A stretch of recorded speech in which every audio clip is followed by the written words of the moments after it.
welcome to Centre Court, all thanks to TAC. We are at the very pointy end now of the Super Netball season.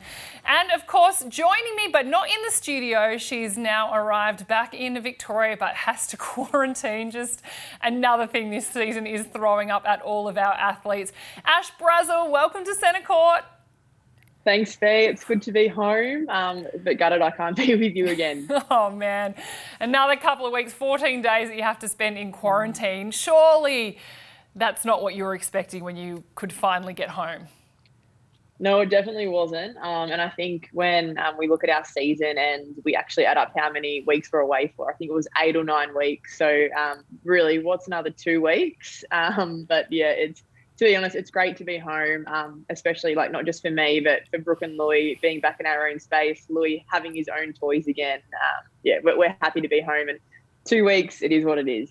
Well, there is lots more netball to talk about, but don't forget during this final series, continue to tag us in everything at Centre Court Show and hashtag Centre Court Netball, and we'll keep across because we are going to continue on the show throughout the final series and make sure that we keep up to date with everything that is going on. It's now time for the agenda, thanks to TAC. Make safety features a priority in your next car. Visit howsafeisyourcar.com.au. Now, Brazzy, I want to firstly say how proud I was of you in a moment that happened after the game against the Firebirds, the Pride game, and that you brought everybody into a huddle when everyone does their rah-rah-rah stuff. But what you actually said in that moment, and we were lucky that the broadcast could capture it, I just have never been prouder in that you stood up and you spoke from the heart and you just really showed how important it is that we are an inclusive sport. Nah, thanks, B. It feels like that game was over 2 weeks ago. It's the last couple of weeks have just gone so quickly.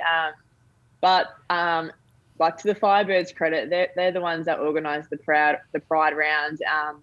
And in that moment, I was speaking, but I didn't realise I was speaking. I think I was just overwhelmed with just the game itself, the fact that everyone had the rainbow bibs. And, you know, I've never been, like, I just live the way I live because in my eyes that's normal, and I hope everyone else sees it as being normal. But for the first time hearing other people's stories and feeling like they've never belonged in netball, I think that was a really big step to take and show, I guess, the world and especially Australia that this game just isn't for blonde pretty girls that like to wear ribbons in their hair. It doesn't matter if you have short hair, long hair, if you've got a boyfriend cheering for you, a girlfriend cheering for you, you're accepted in our sport. And I'm really proud of our sport for actually taking the step in the right direction.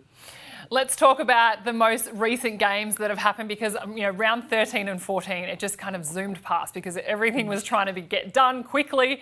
While we know Queensland had gone into lockdown, but it's great to see that the season could continue on. Now, going into your final game against the West Coast Fever, was it an hour beforehand that you realised that you weren't a chance anymore to make finals? Yeah, we were at the game. I think Collingwood have put up photos of everyone looking at their phone, and which was weird because we were just on the other side of the wall from the game, and obviously we were all cheering for the Giants. We wanted to get them to get the win, and then so we could jump over Lightning, but it wasn't the case. And yeah, it was a really weird feeling, and I think Richo handled it really well. Obviously, the girls were down, and you know that's pretty much our season over. But she talked about it to us about saying, you know, like we've actually built something really strong here. And last year we only had 1 win. This year we've had 6 and a draw, so we're in a better stead. Unfortunately, we then our first half of netball probably showed you the result how everyone was feeling. But the second half of the game, I think the girls changed their attitude and we started playing the brand of netball that we know we can play. Now, we won't speak too much more about Magpies specifically because there's so many other teams that we can talk about. But when we focus on the season as Magpies, yes, it's definitely been a better season than last year. You didn't play in that final game, but what can you take out of it? We know contracts haven't, been sorted out yet. Are you hoping that the majority of the team stays together so you can carry on the momentum? And is that an important thing as a team, do you think? Oh, I think it's definitely important. And you look at all the successful teams. You look at Fever at the moment. They've had their team for at least 3 or 4 years. all of them, but the bulk of their players have actually been there for 6+ years together. So you create success by being together. And you look at the Magpies team, I've been there from day one, so 5 years, and I'm the only current athlete and coach that still exists. And so we've had 3 coaches in the last 5 years. We've had multiple player turnover. And for me, the only way we're going to get success is having that core group stick together, because there was definitely games this season where you could see the growth in our team. And some of the times, like the way we played against Swifts, the way we played against Firebirds in those the second last and the third last game, we could match it with any team in the top 4. So, but it takes time. Like I said, we need to be able to put it out consistently and not be exhausted from the way we play when it is good. So I'm excited to see what the Magpies do. But you never know. I think it's a little bit scary having the season over and sitting back at home going, I have no idea if I'm even going to have a contract next year, let alone play. So it's interesting. But in saying that, it's not just our team dealing with that, it's the whole league. And especially, and no doubt, your mind is doing absolute cartwheels that you are in 14-day quarantine at home and you still don't know what's going on. So there's plenty of time to think about it, that's for sure. Definitely. Let's talk about the top 4, because it is hotly contested, not now who's in the actual final top 4, but all teams are equal on 32 points. And we spoke at the very, very start of the year when we knew Fever were going to have a 12-point deficit. They've had to climb their way back. They have.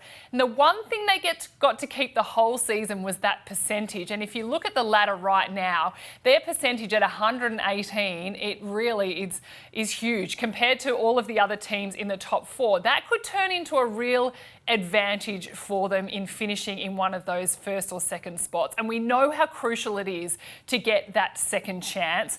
Brazzy, I'm going to put it straight to you, because you have been fortunate and unfortunate sometimes to play against all of these top 4 teams.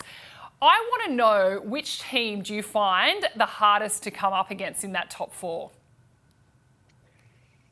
They're all pretty hard. For me, it's different. I think Fever are definitely the hardest, but I would say it's probably their bookends for me that make it a really hard game. I'm going to say if it comes down to a draw, and you say who can win in overtime, I'd put my hand up for Lightning. I think they're so unassuming. You look at the last couple of games, they're probably the team that's had the most amount of draws but can do it in overtime.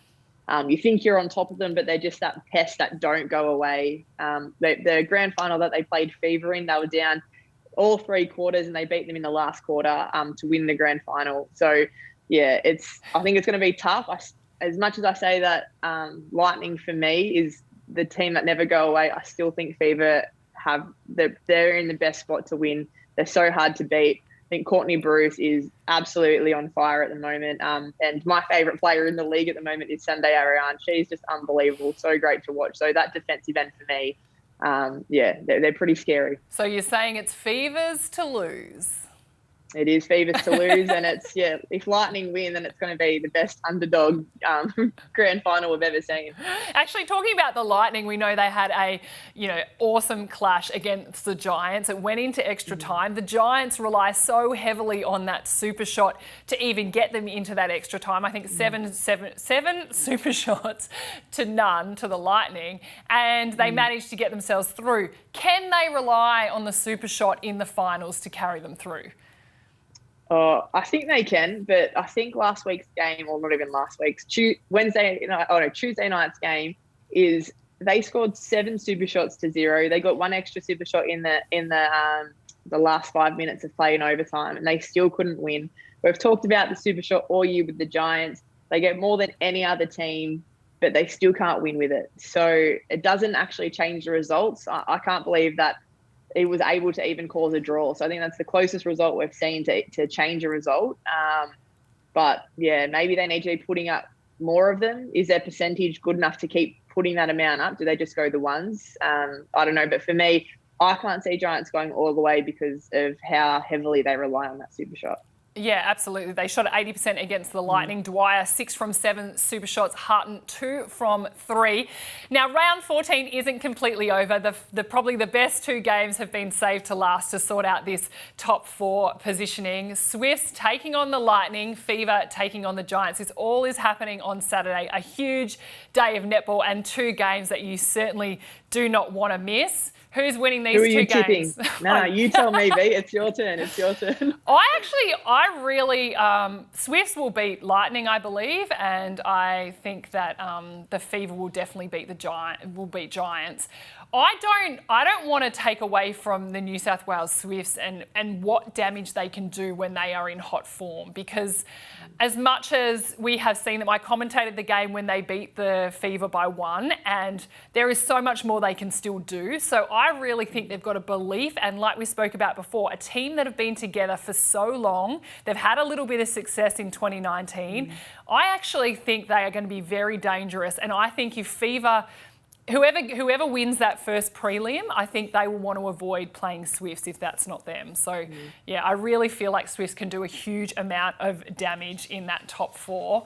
And hopefully, I don't know, I'd love that to be the grand final, actually, the Fever and the Swifts. But whether that's the case... Overtime. Who really Double knows? overtime.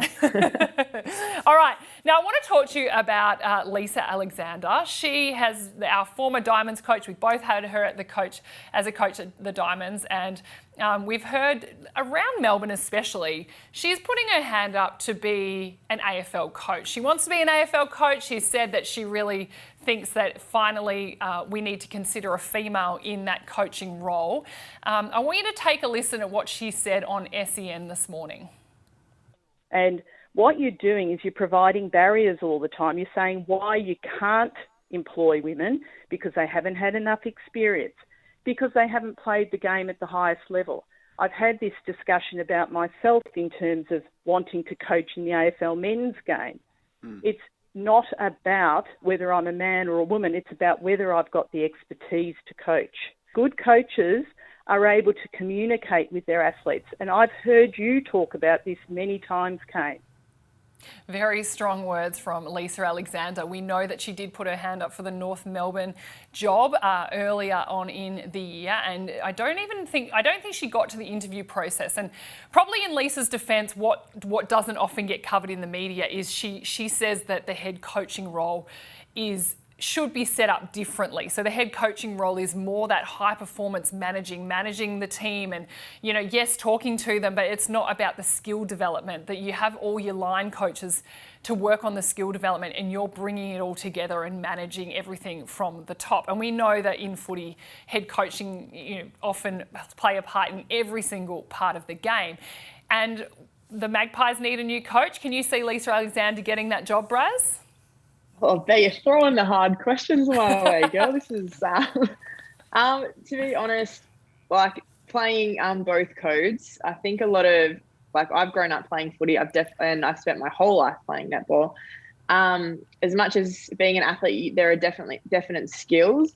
I could not coach football, and I'll put my hands up for that because I've been in and out of it 1 year here, 2 years here, where netball I've played every year. The thing I have found the hardest is just the terminology, like calling things the fat side, the skinny side. Yes. I'm still learning like the football terminology, but yeah, it's interesting. I'm really interested to see how far Lisa will go in this. I do agree, if you're a coach, you're a coach. But I just think there are so many AFL coaches out there that have been stood down because of COVID. They've lost their jobs. You're seeing assistant coaches that have been an assistant coach for so many years at the AFL level now being coaching the VFL because there just hasn't been a spot for them. I can see a job going to one of those, like the Collingwood job going to one of those coaches, just because they've been in the pathway. They've started at Auskick and worked their way up, just like Lisa has in the netball world. So it's interesting. I think she's definitely being a trailblazer trying to do that, coach the footy. I would be interested, though, why she's not going for the AFLW roles. That's, where my head would be at, because she's coached women being netball. Would she ever consider coaching an AFLW team? I know she has said before in previous that she wouldn't, but would that now change if you're not getting the men's roles? Yeah, and I think we should try and get Lisa on in the next week or so, definitely to talk about footy, but also to get her views on what's happening in the Super Netball and with the finals, because she always has such, a great insight into the game, and with also the Diamonds, because we know the Diamond squad is soon to be announced, which will be very exciting to see what names are on that list. Have you heard anything, Braz? Do they tell you when the announcement is happening? No, I've heard nothing. And I think, there was no one in our team in the Diamonds last year for 2020. So I think, you definitely hear it if you were there in the current squad. So we're just flying a little bit blind. But, it's going to be interesting to see who the selection is. And if we can get Lisa on next week, I'd be interested to see what she thinks. Absolutely. And actually, just one question about the footy netball thing. If Nathan Buckley, obviously he's not the Collingwood football coach anymore, but if he moved across and started coaching Magpies netball, how would you respond to that? I'd find it pretty funny. And just because knowing Nathan, knowing Scott Pendlebury, and how many questions they ask about netball and why do we do this? Why do the whistles get blown all the time? They just don't know enough about netball to coach in the netball league. But it would be a laugh. And I'm pretty sure it probably doesn't pay enough either compared to what you would get. Definitely doesn't. Definitely doesn't. That was the agenda. Thanks to TAC. How safe is your car? It's now time to get to the nitty gritty. All thanks to Lexus of Berwick, your hybrid destination of choice. Visit lexusofberwick.com.au.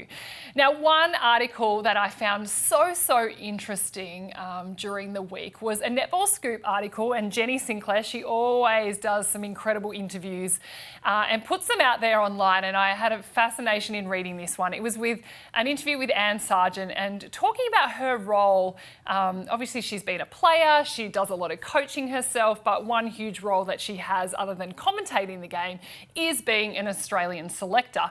And Braz, I don't know about you, but for me, being a part of the Diamonds for such a long period of time, in the squad, in and out of the team, I never really understood the amount that a selector does, how much they watch. And I don't know, you've always just got this fear in the back of your head, oh, they're watching me, and you kind of just avoid them, to be honest. But when I was reading this article, there's some just really good points that she was making. She's like, it's at a selection and training camps that synergy begins to develop, and it's the only way to clarify who should be in a team or a squad. Nobody sees those performances other than the coaches and selectors, and I guarantee that's what makes or breaks a selection. And for me, going into those camps was one of the most stressful times. You've got 5 days to prove yourself. They're watching everything. But at the moment, there's not even real opportunities to have those camps. Did you read the article? What did you think? Yeah, I read the article, and that's the one thing that stood out to me was when I made the Diamonds squad in 2019 and then making the Constellation team, there was no camps up until we actually went to New Zealand with the team that was selected. So I'm not sure now with COVID how it's possible to actually understand the culture side of it, who fits in where, who works better with who. And especially now, you've got Annie Sargeant in Sydney, you've got Michelle Wilkins in WA. You have Michelle couldn't even come to Queensland because she knows then she won't be allowed back in WA. And then Annie Sargeant's not allowed to leave her state at the moment with all the quarantine. So it is an interesting world we're living in. My question, though, if we had Anne on the show, would be how do they actually watch the game? Because watching it on TV, and this is coming from a wing defence, you don't actually see the work as a defender, what goes behind play. You're normally just seeing the intercepts. She did mention, though, that everyone does read the game different. The commentators, they're trying to call the game and make it entertaining. All the fans are looking at the specky intercepts, the stats. She was saying that doesn't come into play either. So are you watching it from the broadcast, or are you watching it in long vision, which a lot of the athletes watch their review back in? So I'm finding it really interesting to see how it all plays out in the world of COVID now. Yes, and what I think I can add to that, because in talking to Annie, they do actually get the long court version of the game too. So for those at home, as players, how we would analyse a game is not necessarily to watch the broadcast footage that you all see. It's to actually have a camera which sits at the back of the court and shows you the whole court in play. So you can see how other teams and their structures are set up. You can see how your team structure's set up, where the gaps are. And so it's a much better view, I think, for analysing the game. So they definitely do get all of that footage. And I can't believe how much footage the selectors actually watch. They watch games 2 or 3 times over. Plus, obviously, you've got players like Caitlin Bassett who are now over in New Zealand, and they would be watching all of her games as well. So it is a huge amount that they have to commit to, but so much goes on behind the scenes. And I mean, those Aussie squad times where you're on the court and the selectors, there's usually the 3 selectors, will sit on one side of the court, and then all the Aussie squad sit on the other side of the court. And it's just such a scary, it's just like you just don't know what they're talking about. You can see them writing notes, and it's just, I mean, it's like any selection probably any netball has gone through. It's so stressful whether you're a given in the team or not. There's no way of hiding from that pressure that it puts on you when you're at those selection camps. And what do you reckon about, obviously they're now watching like the games again and again and again. Do you reckon they make contact with the head coaches and trying to understand what game plan they're playing because every team play a different game style, and obviously the Diamonds do as well. So are they selecting on, this team plays our game style, so we're going with that type of athlete, even though all the athletes, doesn't matter what position you're in, are playing a game style that suits that one head coach? Totally. And she did say that. She said you need to be fair to those athletes who are playing in their own coach's context and game plan, which might be quite different from what the national team needs from them. So we recognise the role a player is playing within their club. I used to think that all the time because the Diamonds is very much one-on-one defence all the time. And if we're playing at club level in a zone and you're not ever showcasing that one-on-one, it means at selection camp you've really got to show that you can play that one-on-one style and convert and change. And I mean, a lot of players are playing different positions when they're in the Diamonds compared to what they might be playing at their clubs. So I think that being a selector would be one of the most stressful jobs ever, actually. I think the pressure that is actually on you to get it right. And then, I mean, Annie even said that in the article that, you often see all the commentary around team selections, and what people see and how people have played at club level might be very different to what they see and what they need and combinations they might be looking for in that Diamond. So I've got my fingers crossed for you though, Brazzy, that you have done plenty this year that you'll be in that squad. Thanks, B. You're like, okay, end conversation quickly now. Other thing? I can't see it happening, but we'll wait and see. The Diamonds too, one thing that Annie said around, which I agree with, is, okay, so super shot rule aside, one thing they don't do in international netball is the rolling subs and obviously the timeouts.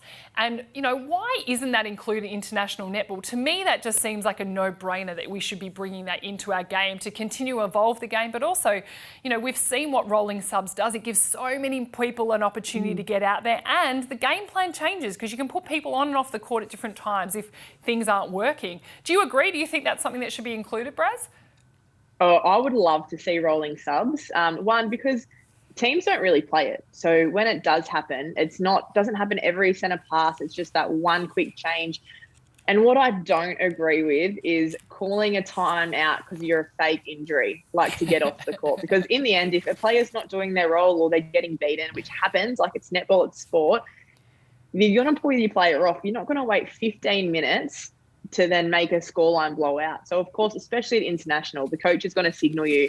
You're going to call a time. You're going to pretend that you've hurt your finger and walk off. I just think that is ridiculous being in 2021 that we're still doing that at international level. What's been the best injury, actually, that you've called? Like, what's been the most dramatic fake injury that you've called? Oh, they might have probably been actual injuries. I think, I haven't said this on the show yet, but Gabby Sinclair is staying with me and Brooke in quarantine. And the way that she came off with her dislocated finger the other night, no one called time. Like, that's how tough she is. Gab's just walked off with her finger dislocated twice. My team kept playing. I know Jodie and I were at the back yelling out, injury time, and half the team didn't even know you could call an injury time. So I think having the international rules and the SSN rules, it actually confuses players. So the quicker we can actually get us all on the same page, I think the better. I just love when Mel Bragg just went up to Gabby and just gave her a kiss on the head and was like, okay, off you go, you'll be right now. Yeah, we've been in quarantine too long, B. It's getting weird. That was the Nitty Gritty, thanks to Lexus of Berwick. All right, we need to get to Social Scoop. And this week, just firstly, I want to just a shout out to Kelly Ryan. We know the CEO of Netball Australia is new to the sport halfway through the season, but I'm just loving how she is fronting the media. We've spoken about it before, but just this tweet she put out thanking the clubs now that have gone back home just for their commitment they've had to the season. So, good on Kelly. She was up in Queensland, I believe. Is that right? I didn't see it, but I do believe so. I think when we were every team that were away, we were literally living like we were in quarantine to make that when we did come back home, we wouldn't have to do this 2 weeks isolation, which doesn't seem to matter. But no, I think not just Kelly Ryan, but everyone at Netball Australia, whenever you saw anyone at the games, they were always checking in, and anything we needed, they were happy to help with. So it was great to see the tweet, but we also got a personal letter to say thank you on behalf of Netball Australia for doing this. So it's just nice to know, I know a letter sounds so silly and simple, but just to know that they understand that you've given up so much. Like, it's not just people being away from partners, but like people have had to give up work, study, because you just don't know where you're going to be day to day. Yeah, absolutely. It is the little things that really do count. One thing, though, that stood out in terms of Social Scoop was the uproar and the agreeance when Sue Gordian on the commentary was talking about the towels that the ball girls wipe up the sweat off the court. It is the most ridiculous thing. We have all said it as players in the past, and Sue has been calling for a mop. We need mops. We've been seeing them in the basketball all across the Olympics, how they just have a proper mop that they bring out quickly, tidy it up. It's not someone on their hands and knees wiping it up with a towel. And I loved this from the Netty Life podcast, just telling Sue this is exactly what we need. Do you agree? Do you think it's time those hand towels became completely out of date and we upgraded to the mops? They need to go, Bianca. They need to go. They're terrible. It's disgusting. We're in 2021 and I'm watching the Olympics and I'm watching rugby, and the way that they deliver the ball is they have a little robot that goes out, delivers the ball, yet we have young girls on their knees scrubbing the floor trying to make sure there's no sweat on the floor. Oh. Come on, Netball. And it's also, this is putting my marketing hat on. Yep. It's a great way to add a different sponsor. I reckon jump on Target. It's round, get a round Target sign, and that's your mop. It's a great idea. It's a great idea. Look, you should really work in marketing, shouldn't you, Braz? No, I'll say as an athlete, but, who knows? Well, now I'm going to hand it over to you for our Brazilliant of the week. Thank you, B. Well, this time I am going to be a little bit selfish and make the Brazilliant all about me, because it is my name, so why not just chuck it out there? This is actually going out to my wife, and it's going out to all partners that came up to the hub looking after the kids. I know when we were at training, Brooke had to stop work and she had to stay at the hotel when we were at training. This is Brooke here at the game. We're in the warm-up. She's trying to keep Louis occupied by a book, and because at this point we're in Adelaide, and obviously the COVID restrictions are really strict, so she had to make sure he was not moving anywhere. And then when we were in Brisbane, this is our bathroom, and we had to turn it into Brooke's, study, if not work office. She was on massive Zoom calls, talking to the board of CBRE, speaking to her boss in the toilet, while Louis and I were mucking around playing with Lego in the background. So credit to Brooke and all the partners that have had to completely up and move their life to make sure that they could continue working and have the support of, their partner, who is the athlete, to look after the child as well, while they could still work. And also just a shout out to CBRE, who Brooke works for. They have just been so lenient. I think Brooke's had to move meetings day in, day out, because our schedule changes all the time. So it's not just impacting the athlete's life, but also all the family members as well. So well done for everyone that survived the hub. And good luck for the ones that are still up there. Oh, and not to mention, Brooke is also pregnant with your second child as well. So doing all of that. How many weeks pregnant is she now? 25. It's the second baby, so I'm not really counting. But no, she is incredible. I definitely scored, and I'm very lucky. I've definitely won. Well, I think that is an awesome Brazilian for this show. Now, Braz, what are you going to get up to in quarantine? Like, do you have any plans? You can't go outside, but what can you possibly do? And if Queensland go out of lockdown and don't become they're not a red zone anymore, are you allowed out? No, so we've asked those questions to the government. So we're still in a 14-day lockdown regardless. It's going to be interesting. Like, you've obviously got the Vixens and us. So it'll be interesting to see if there's any Diamonds players. I know we've already got English players. We've got Jamaican players. We've got Trinidad and Tobago players like that are stuck in their house. They've got no equipment to do weights. They obviously can't go for a run. So it'll be interesting to see what teams can do and what their countries can do to help, I guess, because 2 weeks without doing weights, that's you just don't ever do that. That's how you get injuries. We're lucky that we've got Gabby staying with us so she can help babysit Louis. We've got lots of face paint. We've got lots of Lego. It's going to be very interesting. Well, I know it's not going to be easy, but I appreciate that you're joining us always on Centre Court, because it's so great to get your insight, and hopefully now I won't be drilling you with so many questions, and that you can join me back in the studio to actually wrap up what's going to be an awesome final series. So thanks for watching Centre Court, and thanks to TAC. Make safety features a priority in your next car. Visit howsafeisyourcar.com.au, and Braz and I will be back next week.